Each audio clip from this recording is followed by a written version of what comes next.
the weekend getting them all assembled, because next week we're beginning day one of the lightning talk presentation on Monday. Again, the schedule of presentations is posted in that announcement that came out a week or two ago, whatever it was. We'll continue again on Wednesday. We should have enough time to make it through all the scheduled talks, as long as everyone abides by their 3-minute time limit. I'm going to be strictly enforcing that, just so that we can, so everyone has an opportunity to present. As for the schedule, Wednesday also have lightning talk presentations, and then the Thursday, Friday of the following week is Good Lord for lab practical. Second lab practical, and so lab notebooks are due in the session. And then that next Monday will be the final day, day 3 of lightning talk presentations. And then this, I've moved this in case you notice. Research summary paper I had originally due this Wednesday.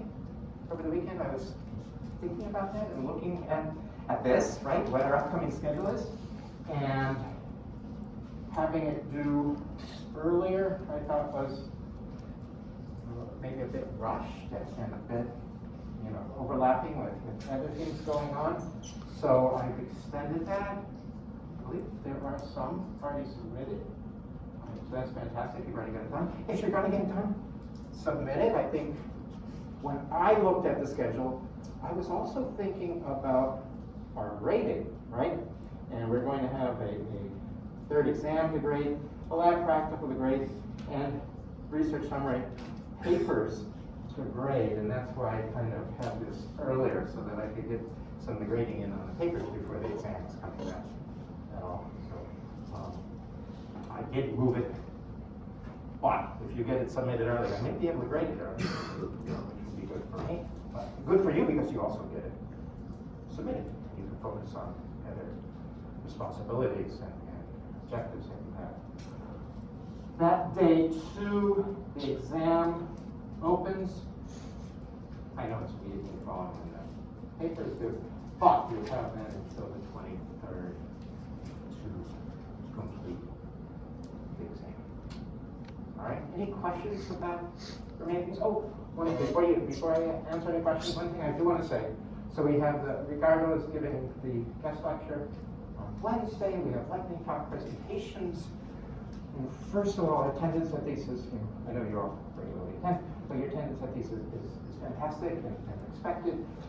There's also the possibility that some of what Ricardo presents on, as well as what is included in the lightning talk presented, may be included in the exam. So you don't need to take detailed notes during the lightning talk presentations, but pay attention and writing down some notes about what's going on will be good. Okay, now questions. So you start to raise your hand. Will we be getting our level during practical? Oh, good Lord. Yeah, I hadn't thought of that.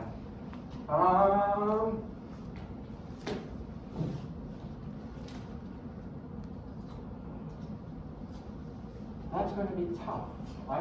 So that's the 14th and 15th. That notebooks are due. I will talk with the GSIs, and that is a good question that I will write down so I remember it. I don't remember the questions we came up with in lecture last week that I had homework for, but lab notebooks. So you have your practical, turn in your lab notebooks, and then you want the lab notebooks for reference material for the exam. I will talk with the GSIs to see what's possible and see if we can come up with a good solution. Any other questions? Seriously, I know it's complicated coming down at the end of the semester, all these things, and I know you all have lots of other things. I have lots of other things going on too that are coming up. Okay, no other questions? All right. So we're most of the way through. If we were focusing based on overall diversity of species, we would still have a long way to go because hexapods are so incredibly species rich, but we will focus on describing aspects of crustacean biology and biology of the hexapods and some of the diversity. Here is kind of a tree that we've been using to walk through the arthropods. And second to the last major subphylum, some people refer to them superclasses, is Crustacea, which is encompassed by this group here. But if you look closely at this tree, you notice that these two lineages that are included within Crustacea are the sister group. They're more closely related to hexapods than they are related to any other crustacean. So Crustacea as a group is paraphyletic because it does not contain all of the descendants from its common ancestor. The group is fairly diverse in terms of aspects of its body plan. There are around 67,000 species of crustaceans. Most are marine, but there are also freshwater and a few terrestrial crustaceans. For some of those, at least in Thursday lab sections, I know we see a little, for some of us, see the isopods, the little roly-polies that were in the centipede tank. They have a unique feature of having biramous appendages as opposed to uniramous appendages like the other arthropods have. Doesn't mean that all of their appendages, the extant lineages, are biramous. It's just that if they're uniramous, they're secondarily derived as being uniramous. Otherwise, they're originally biramous in the ancestor. And many antennae are often consistently biramous within the crustaceans. Other unique features, they have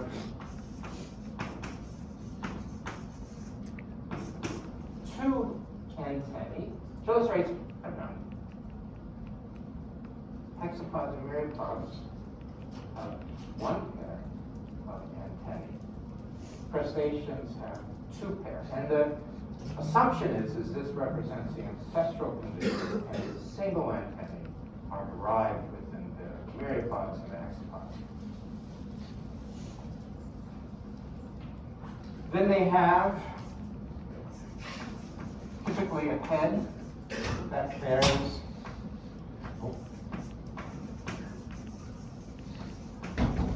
five pairs of appendages, so 5 segments. 2 antennae.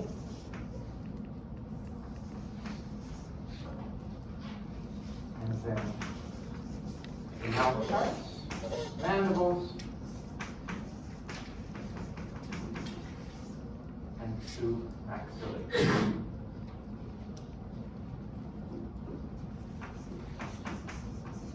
We have a thorax, and often these two are combined into a single tagma.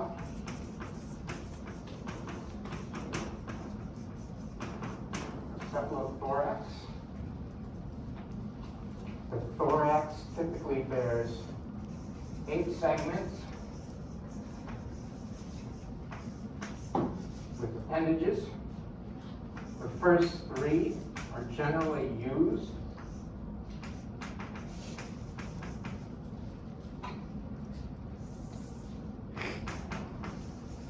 in feeding, and they're referred to as maxillopads. And then they typically have 5 pairs of walking appendages.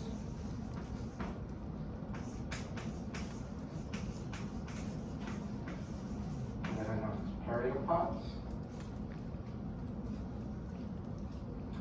And then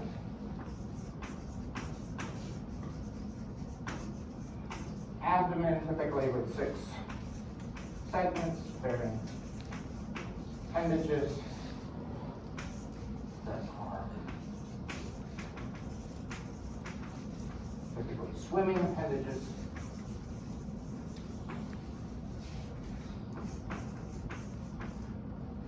Five of those that are known as pleopods. And then the terminal appendages, which are known as the Isopods, or the tail feet.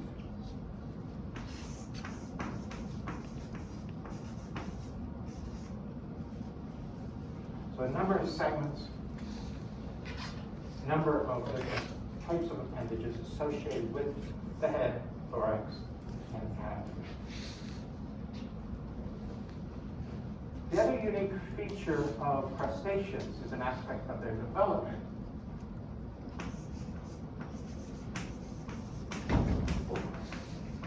They have a unique larval stage known as the nucleus. Nuclear larvae. It's a triangular larva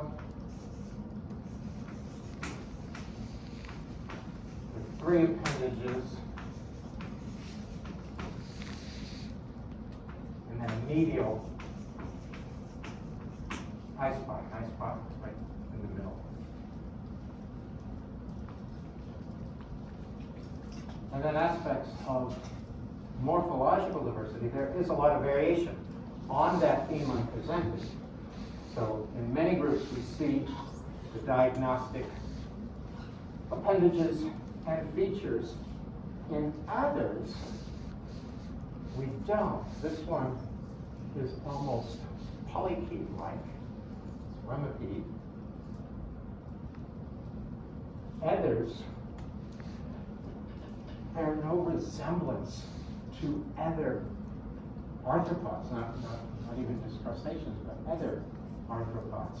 Anyone guess what kind of lifestyle these particular critters have? What is one thing we would predict when we've seen taxa that don't look much like other taxa in their group? What type of lifestyle do they typically have?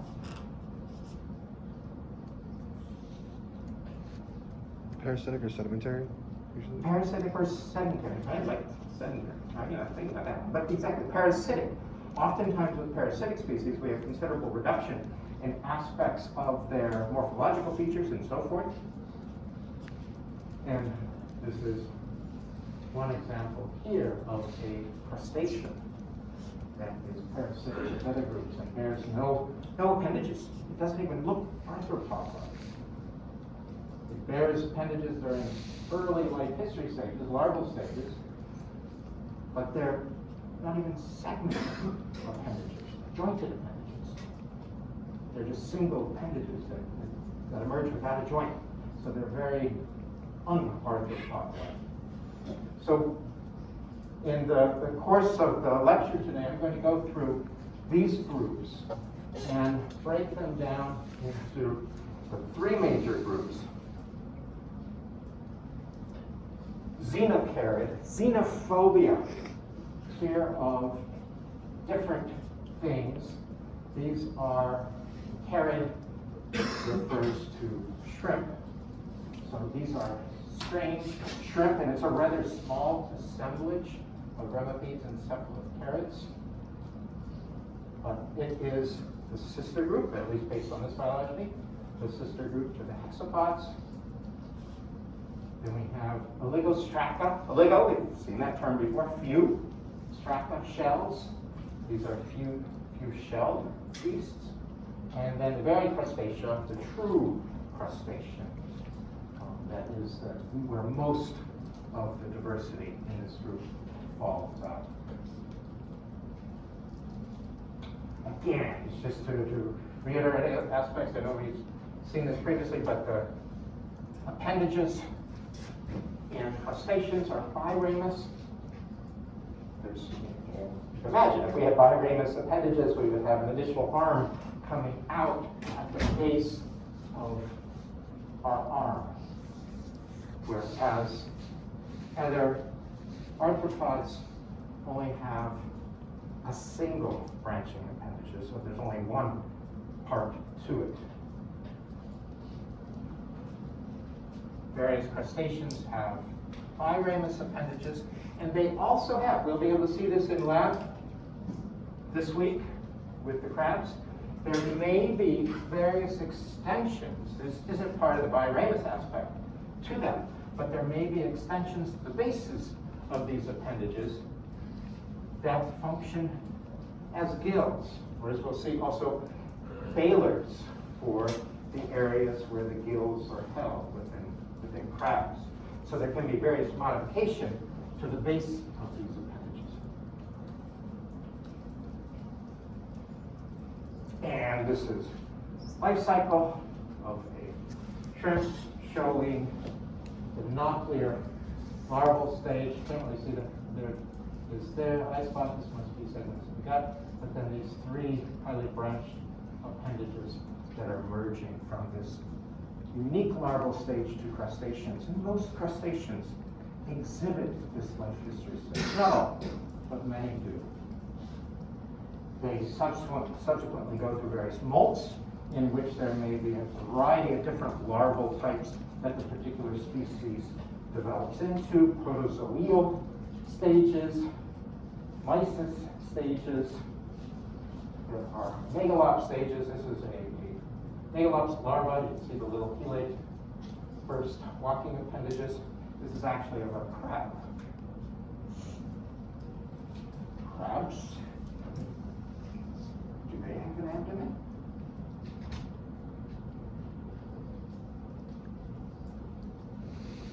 We'll see that in the lab. Crabs do have an abdomen, but it's folded up underneath the thorax. So this, during the next stage, when it forms a juvenile crab, that will be folded up under the body.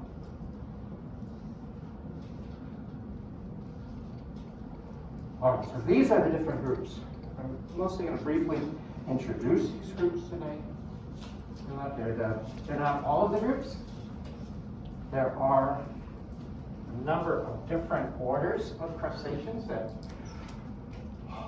mysid shrimp, humations are relatively small organisms. Some have unique behaviors, like mysid shrimp tend to occur in the benthic sediments during the day and then emerge up at night. And they could be the dominant prey items for various types of nocturnal critters. Humations are other bizarre, fairly microscopic crustaceans, but there are lots of crustacean diversity. I'm just going to try to cover most of the groups.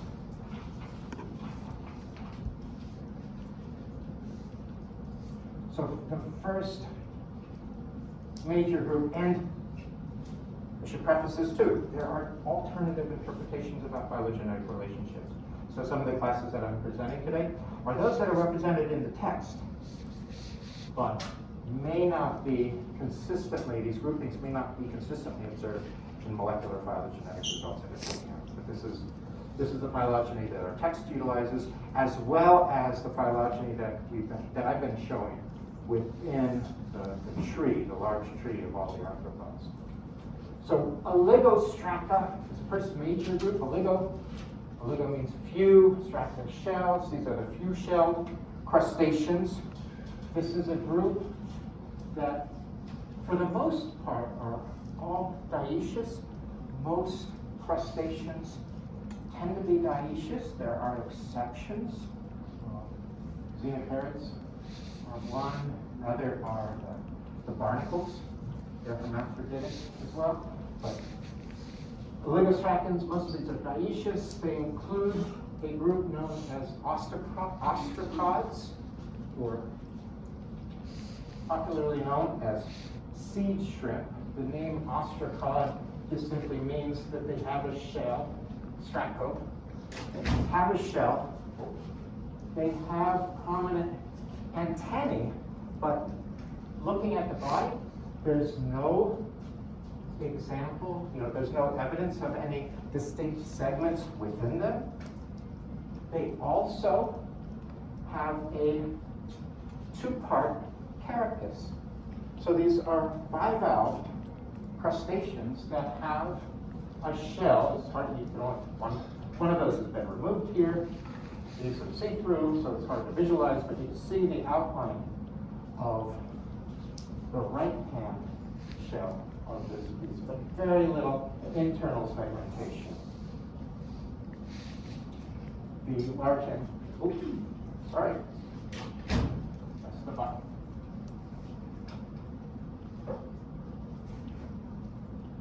The large antennae are used largely in swimming. These can be planktonic as well as benthic organisms associated with the sediments.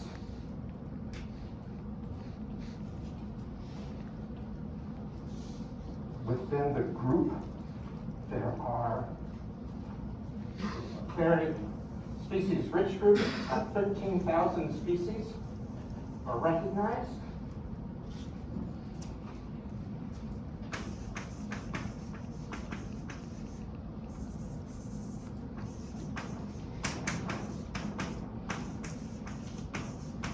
They also are present in fossil deposits.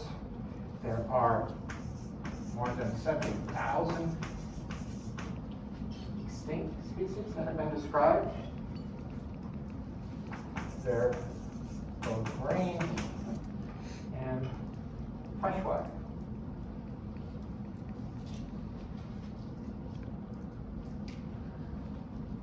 The other group, largely ectoparasitic group,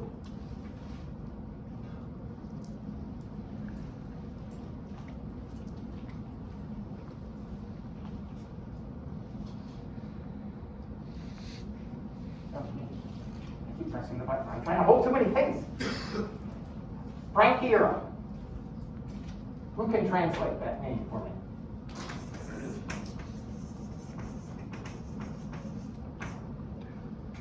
Branchi? Branch? What's a branch? The deal, right? Euro? I think we've heard Euro so many times. So these are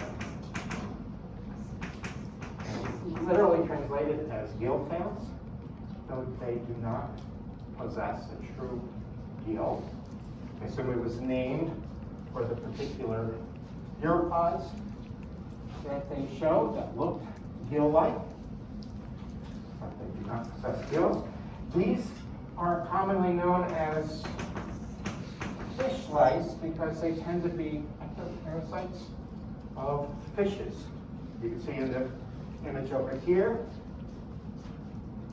one pair of maxilli are modified as suction devices, so for them to attach to their fish hosts. There are around 130 described species of marine and freshwater taxa. These are also dioecious. And then the tongueworms, Pentastomata.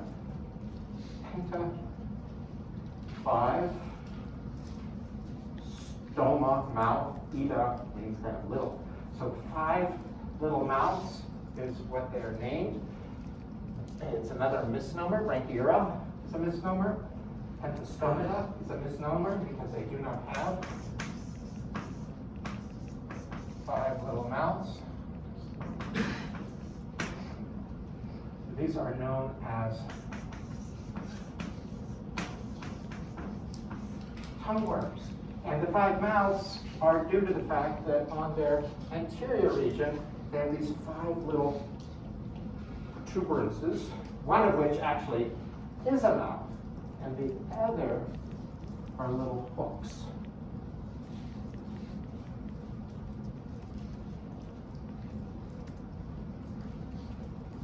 Complete digestive tract, dioecious, and they're internal endoparasites.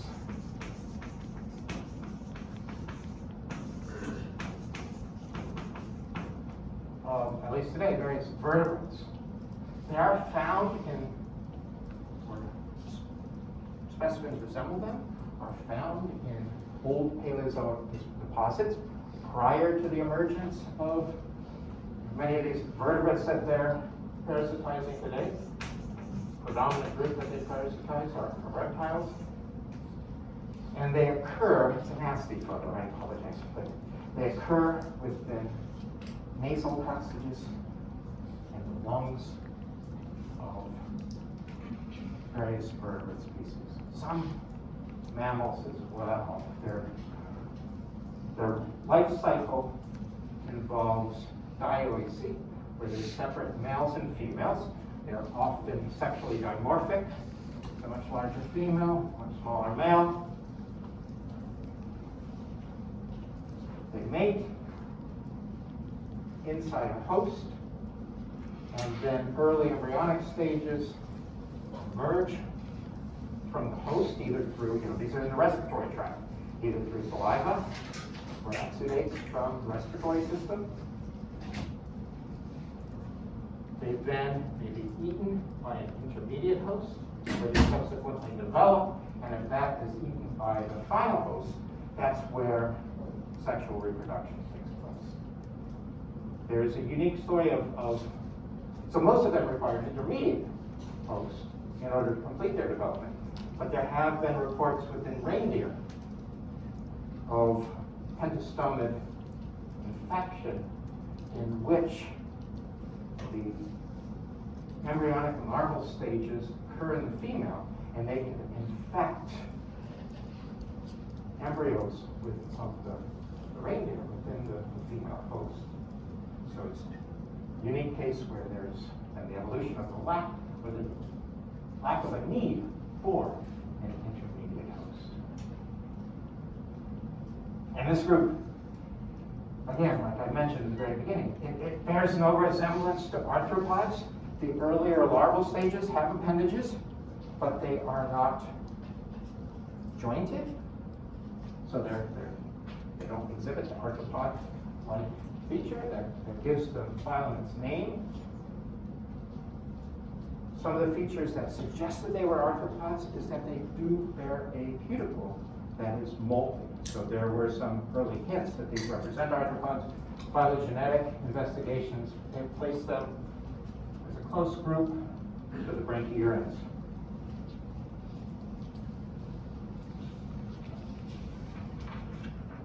These are mostly tropical in their distribution.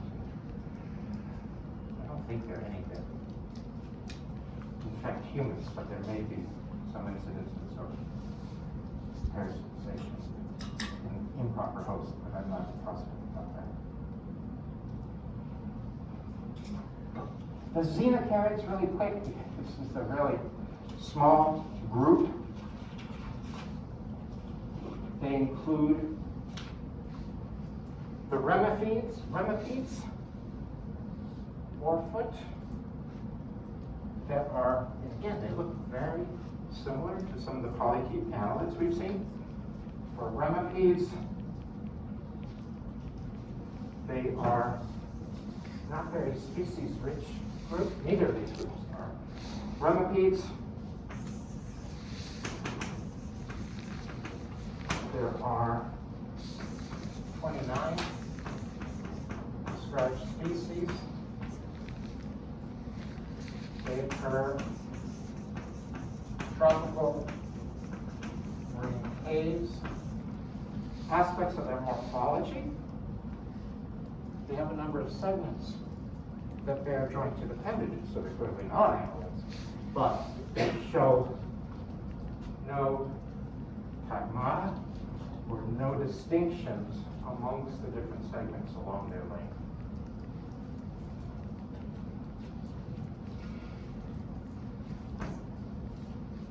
They do have a venom that's associated with needle-like claws on their appendages.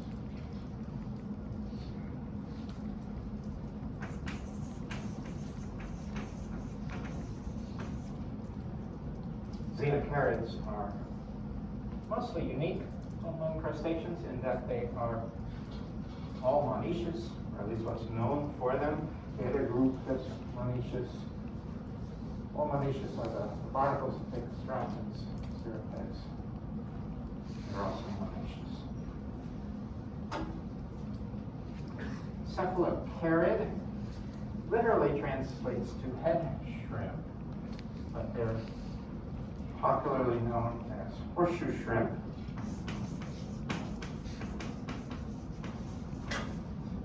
There's only 12 species of these that are described. They have no abdominal segments, only thoracic segments.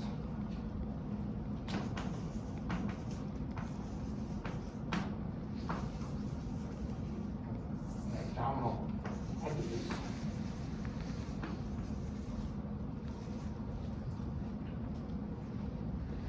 Abdominal and head, right? Because they have maxillary antennae, maxillary and mammals. Thoracic, but no abdominal. These two monoecious and most of these have an naupliar or an advanced naupliar larval stage referred to as the metanauplius.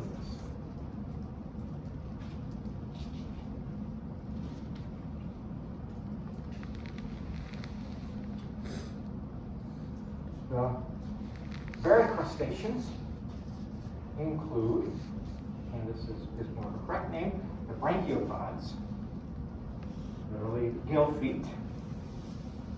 That includes a number of different groups: copepods, castracans, and malcastracans, which is the group that includes shrimps and lobsters, those that I think crustaceans that many of us are familiar with and probably have enjoyed eating.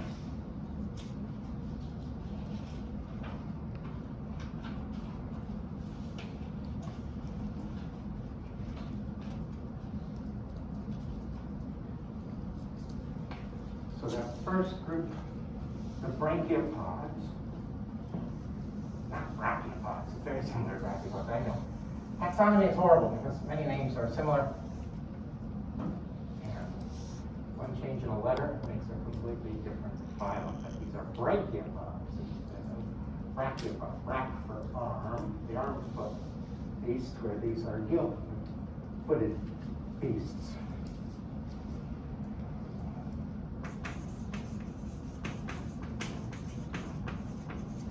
And within the brachiopods,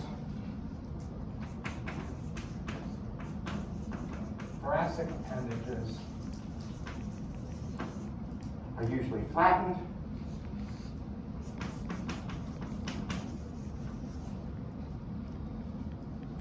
And then associated with gas exchange and locomotion. The first two groups within here, Anostrata,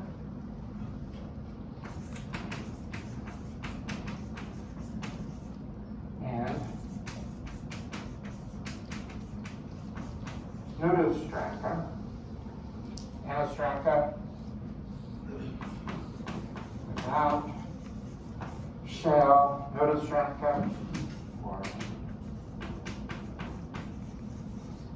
back shell are two groups. The Anostracans are fairy shrimp or brine shrimp. We will have some brine shrimp eggs this week for a lab to be able to see the different developmental stages, the nauplius, naupliar larvae in lab this week. These are also the, I remember from when I was a kid and I ate a comic book, there'd be an ad for sea monkeys. And the drawings they gave made it look like the little sea monkeys with little tiny people with, we're living in the aquatic realms. I think there's even a king sea monkey that was wearing a big crown. You've seen these ads, but they are still available. So I know my kids had sea monkeys at one point. They have resting stages, egg stages, so you can buy eggs and just place them in water, and the larval stages will emerge from these eggs. Obviously, these are not eggs, but they are fertilized eggs. They are embryos, embryonic stages that are preserved. Most of these occur in temporary ponds, hypersaline lakes. There are around 300 species, and the thoracic appendages are used for filtering food.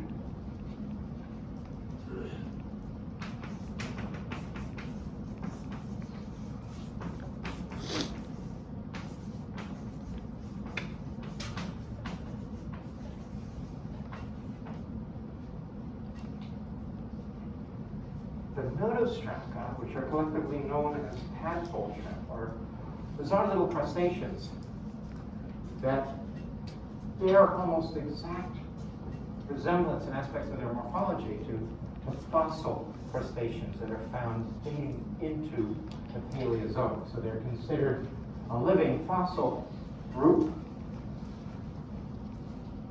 They have a large carapace that covers cephalothorax region, kind of reminiscent to the horseshoe crabs we saw last week. There are only around a dozen or so species described. These groups, I should say, unless I give an exception, these groups are dioecious, so separate males and females, and their development typically goes through a nuclear larval stage, which is true for the anostracans and the notostracans.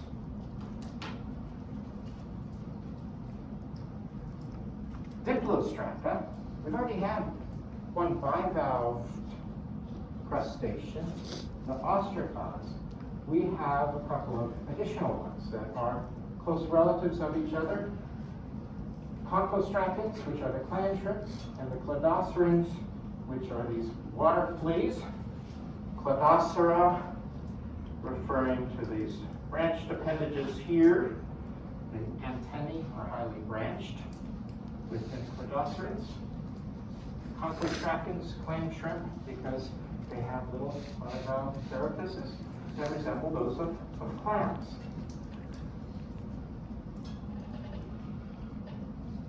Remember the ostracods. Pop one open, they're not that big, but if you pop one open under dissecting scope, you wouldn't see any clear segments. With clam shrimp, they do retain the segmentation. Another feature of clam shrimp that is different than ostracods is that you can see it even on this image, the little lines in the shell. Ostracod, when it molts the shell carapace as well. With the clam shrimp, they don't molt the shell, so it gets retained, and you can see these little growth rings that represent additional growth onto the shell.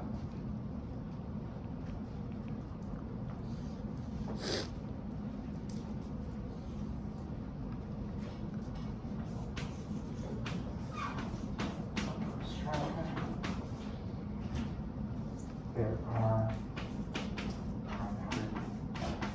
50 species or so. Some are dioecious, as tends to be the rule for most things, but there are some species that are monoecious as well. Development again goes through a nuclear larval stage. And then Cladocera, Daphnia. Any of you familiar with Daphnia? Little water fleas, very common in freshwater lakes, we have a member of our department, Nate Duffy, who studies aspects of Crustacea, Daphnia.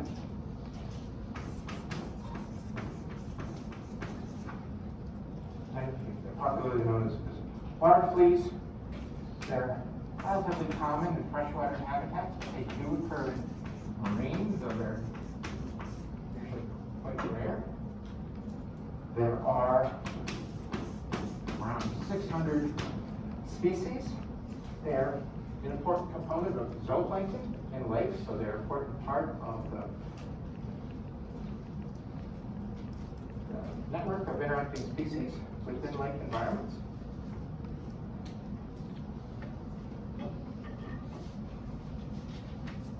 Most of these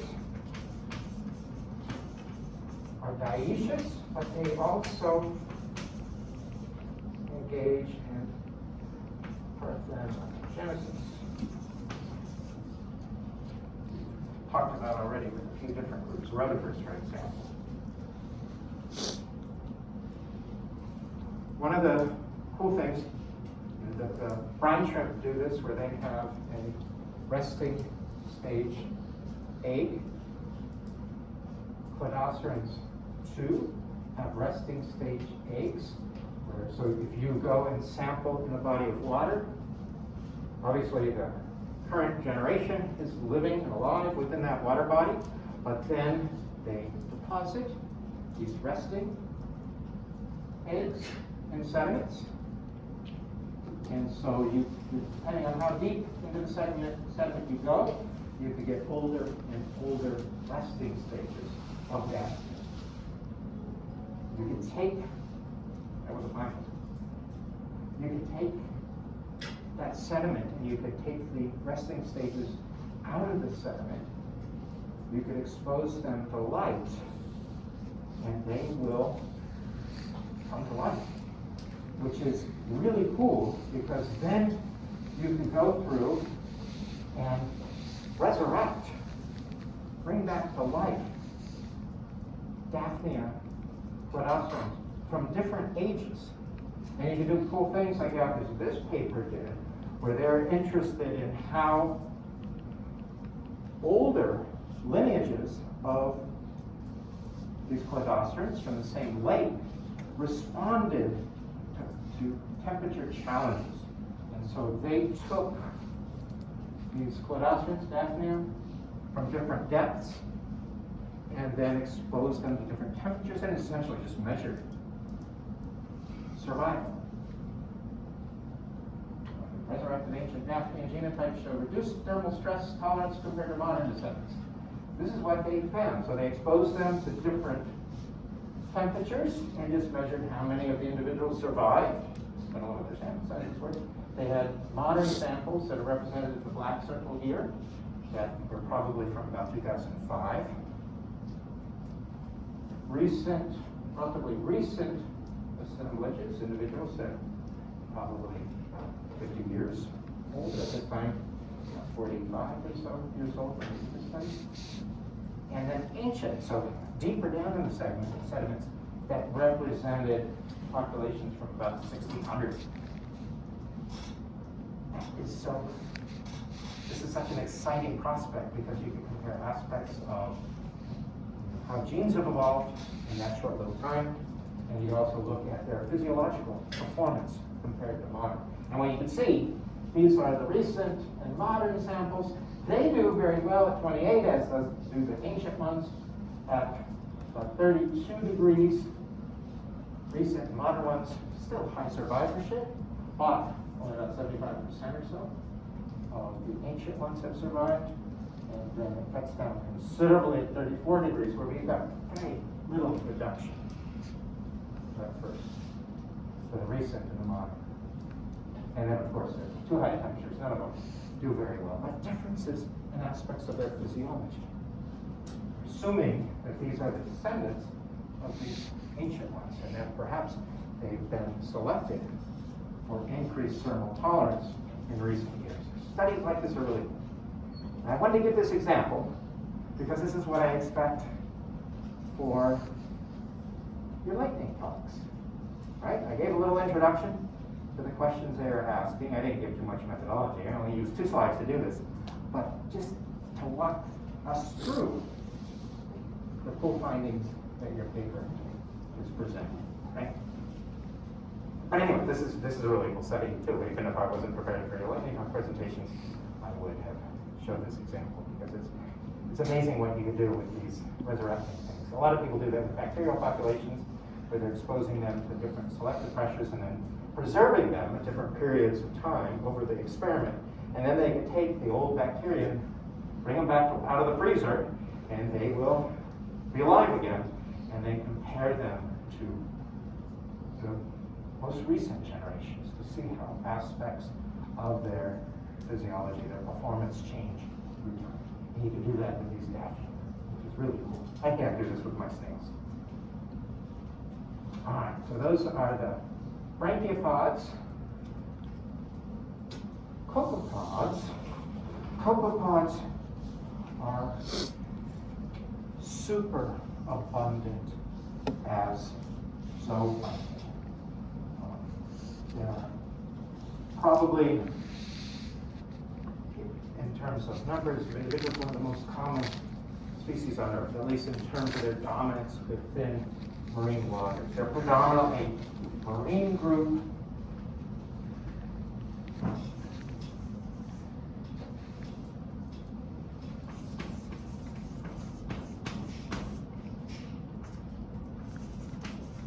Mostly marine.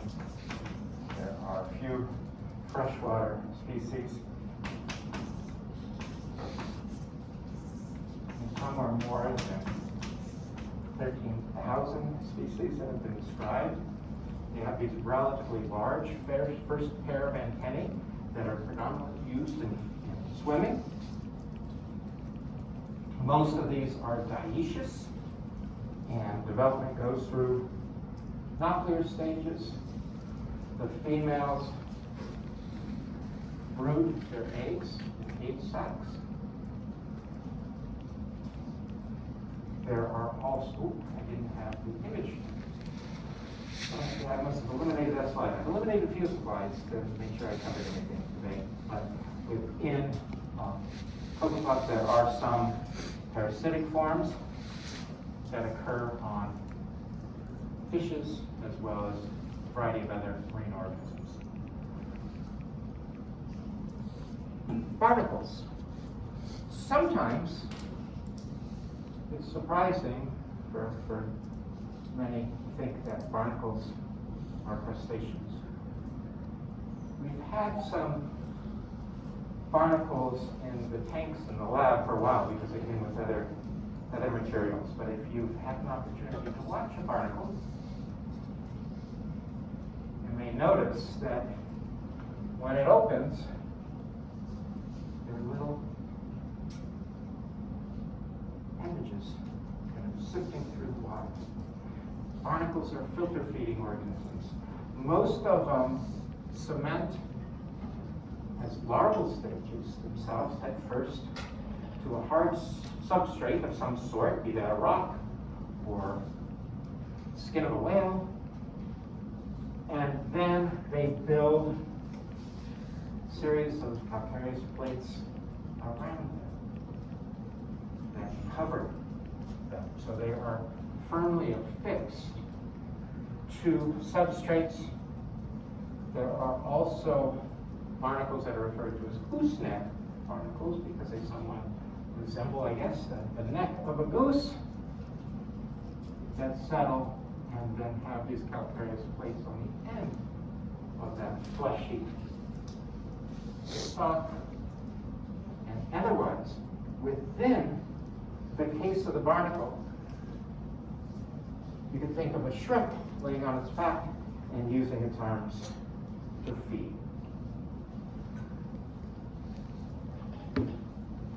This is, except for some of the parasitic forms, clearly the most modified, at least of the rest of the crustaceans. It's very different body plan.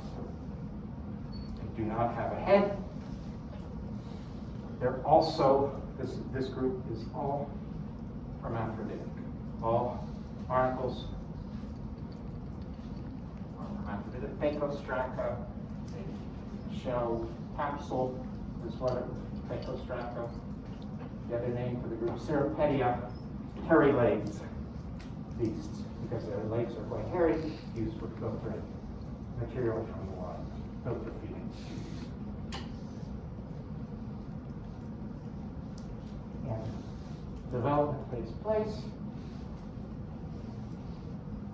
Different non-clear larval stages, conversion into what's referred to as a cyprid. Larval stages go through various molts at different stages, or because they represent different molts.